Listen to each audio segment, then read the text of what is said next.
প্রিয় শিক্ষার্থীবৃন্দ, আসসালামু আলাইকুম। আশা করি তোমরা সবাই ভালো আছো। আজকে আমি তোমাদের সাথে বিজ্ঞান বিষয়ে আলোচনা করব। গত ক্লাসে আমি অধ্যায় 8 নিয়ে আলোচনা করেছিলাম। আজকে আলোচ্য বিষয় হচ্ছে নবম অধ্যায়, বর্তনী ও জলবিদ্যুৎ। বিজ্ঞানের অধ্যায় হচ্ছে 9, বর্তনী এবং জলবিদ্যুৎ। এই অধ্যায়টা ফার্স্টে শুরু করার আগে আমাদের যে বিষয়গুলো সম্পর্কে ধারণা নিতে হবে, মানে এই অধ্যায়ের মেন যে টপিকসগুলো, এই বিষয়গুলো যেগুলো আমাদের অবশ্যই পড়তে হবে, সেগুলো হচ্ছে, একটা হচ্ছে দেখো তড়িৎ প্রবাহ, ইলেকট্রিসিটি, 2 নম্বর হচ্ছে বিভব পার্থক্য, ভোল্টেজ, 3 নম্বর হচ্ছে বিদ্যুৎ প্রবাহের প্রকারভেদ, একটা হচ্ছে এসি এবং ডিসি। এগুলো বিষয়ে পরবর্তীতে যখন আমি পড়ব বা আলোচনা করব তখন তোমরা বুঝতে পারবে। 4 নম্বর হচ্ছে রোধ, রেসিস্টেন্স। 5 হচ্ছে ওহম এর সূত্র, যেটা এই অধ্যায়ের খুবই গুরুত্বপূর্ণ একটি টপিক। 6 হচ্ছে তড়িৎ বর্তনী, 7 শ্রেণী ও সমান্তরাল বর্তনী, 8 হচ্ছে অ্যামিটার, 9 হচ্ছে দেখো 9 হচ্ছে ভোল্টমিটার, 10 ফিউজ, 11 হচ্ছে বিদ্যুতের অপচয় রোধ। এখন দেখো ফার্স্ট যে টপিক সেটা হচ্ছে তড়িৎ প্রবাহ। বইয়ের শুরুতেই দেওয়া আছে তড়িৎ প্রবাহ। এখান থেকে পড়তে হবে তড়িৎ প্রবাহ কাকে বলে এবং তড়িৎ প্রবাহটা কিভাবে প্রবাহিত হয়। এখানে একটি চিত্র দেওয়া আছে বর্তনীর। চিত্রটা হচ্ছে এমন, এই এ মানে হচ্ছে এটা অ্যামিটার, এইখানে যে দেওয়া আছে এগুলা হচ্ছে রোধ,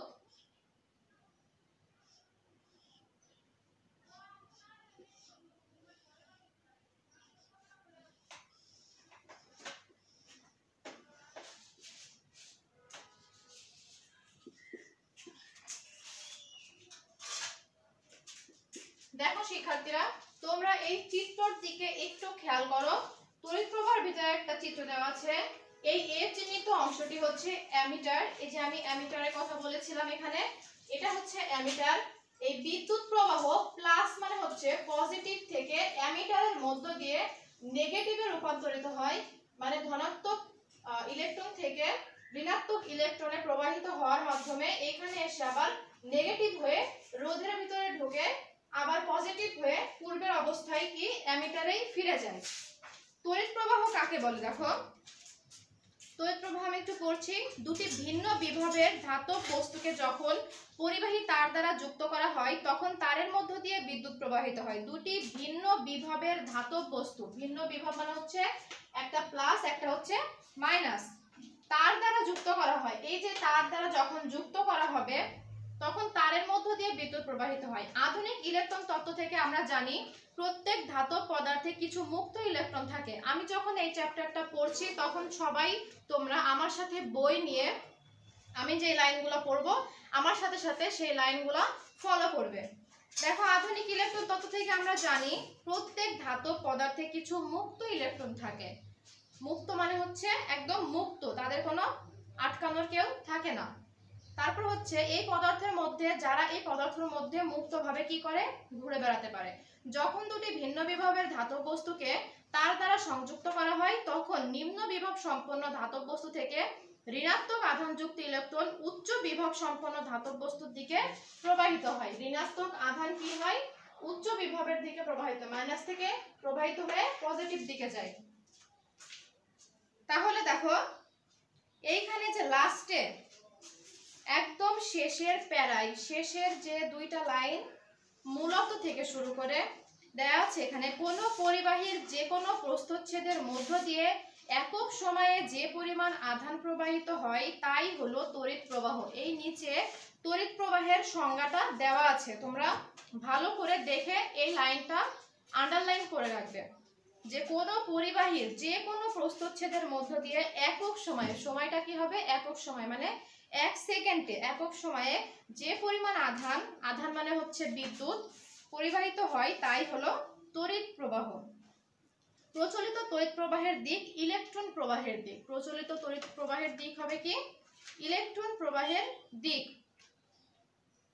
ফার্স্টে অধ্যায়ের শুরুতে ফার্স্টে যতটুকু প্যারা আছে এইটুকু দেখো কি লেখা, বিদ্যুৎ প্রবাহ মূলত ইলেকট্রন প্রবাহ। এই প্রবাহ দুই ধরনের, একটা হচ্ছে এসি প্রবাহ, একটা হচ্ছে ডিসি প্রবাহ। দেখো 3 নম্বর আমি দিয়েছি বিদ্যুৎ প্রবাহের প্রকারভেদ, একটা হচ্ছে এসি, একটা হচ্ছে ডিসি। আবার কোন বর্তনীতে তড়িৎ প্রবাহের জন্য দরকার এর দুই প্রান্তের বিভব পার্থক্য। এই বর্তনীতে তড়িৎ যন্ত্র ও উপকরণ সমূহকে শ্রেণী ও সমান্তরাল সংযোগে যুক্ত করা হয়। শ্রেণী এবং সমান্তরাল সংযোগে যুক্ত করা হয়। এগুলো নিয়ে পরে তোমাদের বিস্তারিতভাবে আলোচনা করা আছে। এখন দেখো উপরে 90 পৃষ্ঠায় তড়িৎ প্রবাহের একক। তড়িৎ প্রবাহের একক হচ্ছে অ্যাম্পিয়ার। তড়িৎ প্রবাহের একক হচ্ছে অ্যাম্পিয়ার। অ্যাম্পিয়ারকে কি দ্বারা প্রকাশ করা হয়? এ দ্বারা প্রকাশ করা হয়। এই লাইনটা তোমরা আন্ডারলাইন করবে। তারপরে দেখো তড়িৎ বিভব পার্থক্য। আমাদের 2 নাম্বার টপিকস ছিল বিভব পার্থক্য বা ভোল্টেজ। বিভব পার্থক্য কাকে বলে? প্রতি একক আধানকে তড়িৎ ক্ষেত্রের এক বিন্দু থেকে অন্য বিন্দুতে স্থানান্তর করতে সম্পন্ন কাজের পরিমাণ হলো ওই বিন্দুর তড়িৎ বিভব পার্থক্য। প্রতি একক আধানকে তড়িৎ ক্ষেত্রের এক বিন্দু থেকে অন্য বিন্দুতে আনতে যে পরিমাণ কাজের করতে সম্পন্ন কাজের পরিমাণ হলো ওই বিন্দুর তড়িৎ বিভব পার্থক্য। এই ধরো একটা এখানে তড়িৎ ক্ষেত্র, এটা হচ্ছে একটা তড়িৎ ক্ষেত্র। এখানে প্লাসও আছে, মাইনাসও আছে, প্লাস আছে, মাইনাস আছে। এই যে একটা তড়িৎ ক্ষেত্র, এই তড়িৎ ক্ষেত্রের এক বিন্দু থেকে এই ধরো একটা এখানে বিন্দু, এই এক বিন্দুতে তড়িৎ ক্ষেত্রের এক বিন্দু থেকে অন্য বিন্দুতে স্থানান্তর করতে প্রতি একক আধান, তার মানে হচ্ছে আধান হচ্ছে প্লাস অথবা মাইনাস, এই আধান এক বিন্দু থেকে অন্য বিন্দুতে আনতে যে পরিমাণ কাজ সম্পন্ন হয় এটাই হচ্ছে তড়িৎ বিভব পার্থক্য। বা যে যতটুকু কাজ লাগে এক বিন্দু থেকে অন্য বিন্দুতে আনতে যতটুকু কাজ করতে হয় সেটাই হচ্ছে তড়িৎ বিভব পার্থক্য।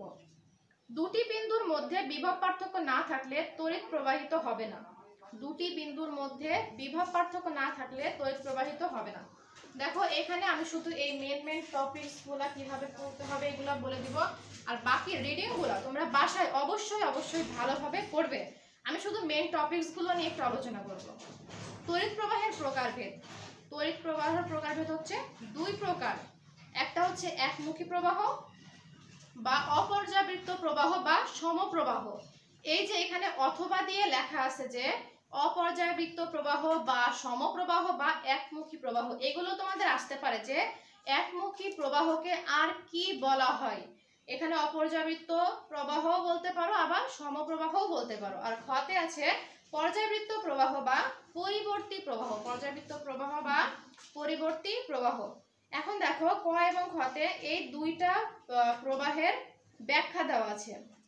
এটাকে দেখো আবার অপর্যায়বৃত্তকে আবার কি বলা হয়? ডিসি প্রবাহ, এবং পর্যায়বৃত্ত বা এসি প্রবাহ। এখন আমরা 3 নাম্বার টপিকসটা নিয়ে আলোচনা করছি।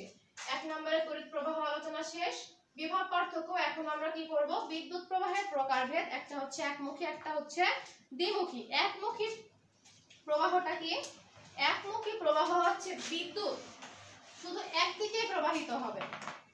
বিদ্যুৎ কি হবে? শুধু একদিকেই প্রবাহিত হবে। আর দ্বিমুখী প্রবাহীটা কেমন?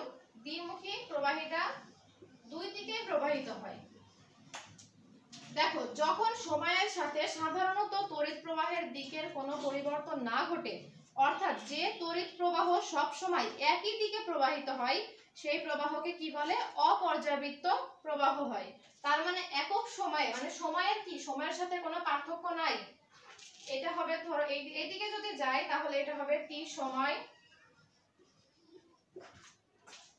আর তড়িৎ প্রবাহ এদিক যাবে, এটা হচ্ছে তড়িৎ প্রবাহ। তাহলে যখন সময়ের সাথে সাধারণত তড়িৎ প্রবাহের দিকের কোনো পরিবর্তন হয় না, সময়ের সাথে কোনো পরিবর্তন হয় না, তার মানে বিদ্যুৎটা কি তার নিজের মতো সে নিজেই চলতে থাকে, সময়ের সাথে সে চলে না। তো অর্থাৎ যে তড়িৎ প্রবাহ সব সময় একদিকেই প্রবাহিত হয়, যে কোনো একদিকেই সেটা প্রবাহিত হয়, তাকে অপর্যাবৃত্ত প্রবাহ বা একমুখী প্রবাহ বা ডিসি প্রবাহ বলা হয়। যেমন দিয়ে যেগুলো লেখা আছে দেখো, জেনারেটরের সাহায্যে এই প্রকার তড়িৎ প্রবাহ উৎপন্ন করা হয়। এই উদাহরণগুলো তোমাদের অবশ্যই পড়তে হবে। এগুলো হচ্ছে তোমাদের কুইজের জন্য খুবই ইম্পর্টেন্ট টপিকস, যে নিচের কোনটিতে ডিসি প্রবাহ কাজ করে? এখানে জেনারেটর আছে, অপশনে জেনারেটর, রেফ্রিজারেটর, ব্যাটারি যে কোনো কিছু দিতে পারে, সেই ক্ষেত্রে অ্যান্সার হবে জেনারেটর। তাহলে জেনারেটরের সাহায্যে কি হয়? ডিসি প্রবাহ সংঘটিত হয় বা উৎপন্ন হয়। 2 নাম্বার দেখো, খ নাম্বারে পর্যায়বৃত্ত বা এসি প্রবাহ। এসি প্রবাহটা হচ্ছে কি দুই মুখী, মানে দুই দিকে প্রবাহিত হয়। যখন নির্দিষ্ট সময় পর পর তড়িৎ প্রবাহের দিক পরিবর্তিত হয় সেই তড়িৎ প্রবাহকে পর্যায়বৃত্ত প্রবাহ বলে। যখন নির্দিষ্ট সময় পর পর তড়িৎ প্রবাহের দিক পরিবর্তিত হয়, তার মানে ডিসি প্রবাহটা সময়ের সাথে তার কোনো সংযুক্ত ছিল না, কিন্তু এসি প্রবাহটা কি হবে? সময়ের সাথে সংযুক্ত হবে। এখানে বাকিটুকু তোমরা পড়ে নিবা। দেখো এই খতে ফার্স্ট প্যারার একদম লাস্টে একটা লাইন আছে যে পর্যায়বৃত্ত প্রবাহের উৎস জেনারেটর বা ডায়নামো। পর্যায়বৃত্ত প্রবাহের উৎস কি? জেনারেটর বা ডায়নামো। এগুলো তোমরা পড়ে আন্ডারলাইন করে রাখবে এবং এইখান থেকে কুইজ তৈরি করবে। তারপর যখন স্কুল খুলবে তখন সেটা তোমরা এইচডব্লিউ হিসেবে জমা দিবে। দেখো অবশ্যই এখান থেকে তোমাদের কুইজ করতে হবে। তারপর আমরা আলোচনা করব রোধ নিয়ে। রোধটা কি? দেখো রোধ বা ইংলিশে এটাকে বলা হয় রেসিস্ট্যান্স। বাংলার সাথে সাথে কিন্তু তোমাদের অবশ্যই ইংরেজিটা খেয়াল করতে হবে, কারণ অনেক সময় কুইজে ইংলিশও আসে। রোধ হচ্ছে রেসিস্ট্যান্স। আমি পড়ছি, শোনো। বিদ্যুৎ প্রবাহ তৈরি হয় ইলেকট্রনের প্রবাহের জন্য। কোনো পরিবাহীর দুই প্রান্তে বিভব পার্থক্য থাকলেও এই প্রবাহ শুরু হয়। এক্ষেত্রে ইলেকট্রন নিম্ন বিভব থেকে উচ্চ বিভবের দিকে প্রবাহিত হয়। এই ইলেকট্রন স্রোত প্রবাহীর মধ্য দিয়ে চলার সময় পরিবাহীর অভ্যন্তরস্থ অণু পরমাণুর সাথে সংঘর্ষে লিপ্ত হয়, ফলে এর গতি বাধাপ্রাপ্ত হয় এবং বিদ্যুৎ প্রবাহ বিঘ্নিত হয়। পরিবাহীর এই বাধাদানের ধর্ম হলো রোধ। তার মানে আমরা এখান থেকে মূলত বুঝতে পারছি যে যখন বিদ্যুৎ প্রবাহ করতে বাধা হয়, যখন কোথাও দিয়ে বিদ্যুৎ প্রবাহের সময় ওইটা হচ্ছে বাধাপ্রাপ্ত হয়, তখন সেটা কি বলে? রোধ বলে। মূলত পরিবাহীর যে ধর্মের জন্য এর মধ্য দিয়ে বিদ্যুৎ চলাচল বাধাগ্রস্ত হয় তাই হলো রোধ। এটা হচ্ছে মূল রোধের সংজ্ঞা, একদম লাস্টের লাইনে আছে। দেখো, পরিবাহীর যে ধর্মের জন্য এর মধ্য দিয়ে বিদ্যুৎ চলাচল বাধাগ্রস্ত হয় তাই হলো রোধ। তারপরের পৃষ্ঠায় 91 পৃষ্ঠা দেখো, ওহমের সূত্র। আমি ওহমের সূত্রটা নিয়ে একটু ব্যাখ্যা করছি, উপরে তোমরা পড়ে নিবে। তাপমাত্রা স্থির থাকলে কোনো নির্দিষ্ট পরিবাহীর মধ্য দিয়ে প্রবাহিত তড়িৎ প্রবাহের মান পরিবাহীর দুই প্রান্তের বিভব পার্থক্যের মানের কি হবে? সমানুপাতিক। তাপমাত্রা স্থির থাকলে কোনো নির্দিষ্ট পরিবাহীর মধ্য দিয়ে প্রবাহিত তড়িৎ প্রবাহের মান পরিবাহীর দুই প্রান্তের বিভব পার্থক্যের মানের সমানুপাতিক। দেখো ওহমের সূত্রের ব্যাখ্যাটা এই চিত্রের মাধ্যমে আমরা দিতে পারি। ওহমের সূত্র থেকে সহজেই বলা যায় যে পরিবাহীর দুই প্রান্তের বিভব পার্থক্য বেশি থাকলে তড়িৎ প্রবাহের মাত্রা বেশি হয়। দুই প্রান্তের বিভব পার্থক্য যদি বেশি থাকে প্রবাহের মাত্রাও বেশি হয়। এটা হচ্ছে আন্ডারলাইন করো, এটাও হচ্ছে একটা কুইজ। আবার এই বিভব পার্থক্য কম থাকলে তড়িৎ প্রবাহ কি হয়? কম হয়। এখন চিত্রটা আমরা লক্ষ্য করি। কোন প্রবাহের দুই প্রান্তের বিভব পার্থক্য যদি ভি হয়, এই যে দেখো ভি মানে হচ্ছে ভোল্ট। যদি কোনো পরিবাহীর দুই প্রান্তের বিভব পার্থক্য বি হয় এবং রোধ যদি আর এবং তড়িৎ প্রবাহ যদি আই হয়, তাহলে তড়িৎ প্রবাহ আই ইকুয়াল ভি বাই আর। এইটা হচ্ছে ওহমের সূত্র। এই সূত্রটি হচ্ছে ওহমের সূত্র, আই ইকুয়াল ভি বাই আর।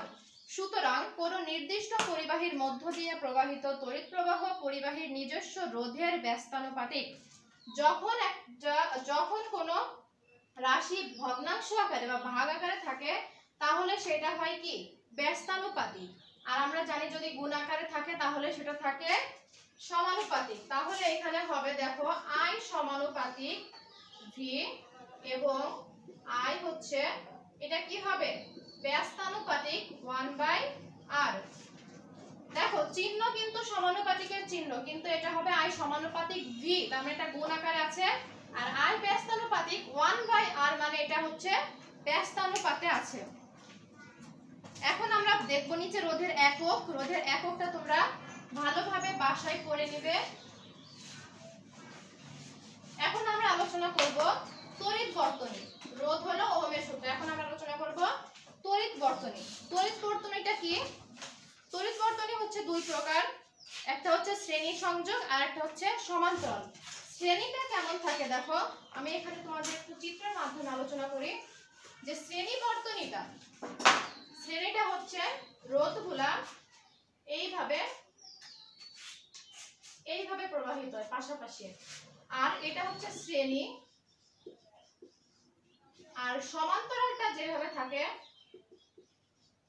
সমান্তরালটা থাকে হচ্ছে পরপর, একটার পর একটা থাকে, এটা হচ্ছে সমান্তরাল বর্তনী। এবং সবগুলোই এটা কি থাকে, একসাথে সংযুক্ত থাকে, কিন্তু শ্রেণীগুলো একসাথে সংযুক্ত থাকে না, এগুলো কি হয় একটার পর একটা যায়। দেখো আমি সংজ্ঞাগুলো পড়ছি, তোমরা একটু আমার সাথে মিলিয়ে নাও, এবং পাশের পড়ার সময় অবশ্যই যে পাশের চিত্রগুলো আছে এই চিত্রগুলো তোমরা অবশ্যই খেয়াল করবে। কোন বর্তনীতে যদি রোধ, তড়িৎ যন্ত্র বা উপকরণ সমূহ এমন ভাবে যুক্ত থাকে যেন প্রথমটির এক প্রান্তের সাথে দ্বিতীয়টির এক প্রান্ত, দেখো প্রথমটির এক প্রান্ত, এই যে প্রথমটির যে এক প্রান্তর সাথে দ্বিতীয়টির এক প্রান্ত, আবার দ্বিতীয়টির এক প্রান্তর সাথে তৃতীয়টির এক প্রান্ত এইভাবে যুক্ত থাকে, সবকটি পর্যায়ক্রমে যদি এভাবে সাজানো থাকে তবে সেই সংযোগকে অনুক্রম বা শ্রেণী সংযোগ বলে। তাহলে শ্রেণী সংযোগকে আবার অনুক্রম বলা হয়। চিত্রে রোধে R1 R2 চিত্রে দেওয়া আছে, দেখো এই যে প্রথম রোধ, এই রোধগুলোকে আমরা R1 R2 R3 R4 এইভাবে আমরা আলোচনা করে থাকি বা এভাবে সংজ্ঞা দিয়ে থাকি। তারপর দেখো সমান্তরাল সংযোগ বর্তনী। কোন বর্তনীতে দুই বা ততোধিক রোধ, তড়িৎ উপকরণ বা যন্ত্র যদি এমন ভাবে সংযুক্ত থাকে যে সবকটির এক প্রান্ত একটি সাধারণ বিন্দুতে থাকে, সবকটার কি থাকবে, একটি সাধারণ বিন্দুতে। তার মানে প্রথম যে শ্রেণীর রোধ ছিল, শ্রেণীতে বর্তনীগুলো একটা প্রান্তর সাথে আরেকটার প্রান্ত পাশাপাশি, এটার প্রান্তর সাথে এটা, কিন্তু এইখানে সবগুলো রোধ যে কোনো একটি প্রান্তর সাথে কি থাকবে, সংযুক্ত থাকবে, সেটি হচ্ছে সমান্তরাল বর্তনী। এটা তোমরা বাসায় ডিটেইলস হচ্ছে পড়ে নিবে, আর সংজ্ঞাগুলো অবশ্যই তোমরা মুখস্থ করবে। তারপর আমি আলোচনা করব দেখো অ্যামিটার ও ভোল্টমিটার নিয়ে। অ্যামিটারটা কি আর ভোল্টমিটারটা কি? অ্যামিটার হচ্ছে একটি বৈদ্যুতিক যন্ত্র, এর সাহায্যে বর্তনীর তড়িৎ প্রবাহ সরাসরি অ্যাম্পিয়ার এককে প্রকাশ করা যায়। অ্যামিটারকে বর্তনীর সাথে শ্রেণী সংযোগ যুক্ত করা হয় তড়িৎ প্রবাহ, তার মানে অ্যামিটারটা কি হচ্ছে, কোনো বর্তনী বা কোনো সংযোগের ভিতর দিয়ে যতটুকু পরিমাণ ইলেকট্রন প্রবাহিত হয় এই অ্যামিটারের মাধ্যমে সেটি কি হয়, মাপা হয়, অ্যামিটারের মাধ্যমে মাপা হয়। ভোল্টমিটারটাও সেম, এটাও হচ্ছে তড়িৎ প্রবাহ। ভোল্টমিটারটা হচ্ছে বৃহৎ আকৃতির কোনো তড়িৎ মাপার জন্য, আর অ্যাম্পিয়ার হচ্ছে ক্ষুদ্রাকৃতির তড়িৎ মাপার জন্য। তাহলে এই দুইটা আলোচনা শেষ হলো। পরবর্তীতে আমরা আলোচনা করব ফিউজ নিয়ে। দেখো শিক্ষার্থীরা, ফিউজ মানে কিন্তু আমরা অনেকেই জানি, আমাদের বাসায় যখন যে বোর্ড থাকে, যে সার্কিটগুলা, তোমরা দেখো এখানে আমি তোমাদের একটু দেখিয়ে দিচ্ছি। এই যে এখানে একটা বোর্ড, কারেন্টের বোর্ড, এইখানে বিভিন্ন সুইচ আছে, এই সুইচগুলো এবং এই বিদ্যুৎ এর ভিতর দিয়ে যে প্রবাহিত হয়, এই যে ফিউজ, এটা হচ্ছে ফিউজ, এই ফিউজের মাধ্যমে কিন্তু এটা সংযুক্ত আছে। এই যে ফিউজটা, এই ফিউজটা যদি আমি খুলে নিই তাহলে কিন্তু সব জায়গার কারেন্ট কি হয়ে যাবে, বন্ধ হয়ে যাবে। তাহলে আমরা কি ফিউজ সম্পর্কে বুঝতে পারলাম। আমি তারপর একটু পড়ে দিচ্ছি যে আমরা দৈনন্দিন জীবনে যেসব তড়িৎ যন্ত্রপাতি ব্যবহার করি সেগুলোর মধ্যে দিয়ে একটি নির্দিষ্ট মাত্রার চেয়ে বেশি তড়িৎ প্রবাহিত হলে তা নষ্ট হয়ে যায়।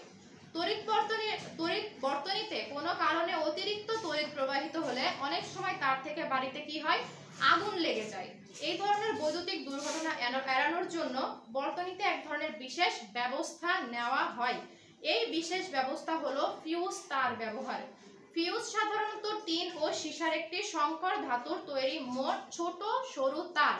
তার মানে এখানে ফিউজ সম্পর্কে আলোচনা করা আছে, এটা কিভাবে সংযুক্ত হয়, কোন তারের মাধ্যমে সংযুক্ত হয় এইটা। তার মানে মেন হচ্ছে কিভাবে ফিউজ কাজ করে এবং ফিউজটা কি কাজে ব্যবহৃত হয়। আমরা ফিউজ সম্পর্কে তাহলে আশা করি বুঝতে পারলাম যে ফিউজটা মেন কি, যে অতিরিক্ত বিদ্যুৎ প্রবাহ যাতে না হয় এবং সার্কিটে অতিরিক্ত বিদ্যুৎ প্রবাহের ফলে যাতে আগুন না ধরে সেই কারণে কি করা হয়, বোর্ডে আমি যেটা একটু আগে দেখালাম তোমাদের যে একটি ছোট্ট আকারের সুইচের মতো ফিউজ ব্যবহার করে সেই রোধটাকে প্রোটেক্ট করা হয়। তার মানে কি, ছোট হলেও কাজটা অনেক বিশাল। তারপরে আমরা পাঠ 12-95 পৃষ্ঠায় যাব। আমাদের সর্বশেষ টপিক বিদ্যুতের অপচয় রোধ। বর্তমানে বিদ্যুতের অতিরিক্ত অপচয় আমাদের হয়ে থাকে, আমরা অতিরিক্ত বিদ্যুৎ অপচয় করে থাকি এবং বিদ্যুতের ব্যবহারটাও কিন্তু অধিক। এই বিদ্যুৎ অপচয় আমাদের করা ঠিক না।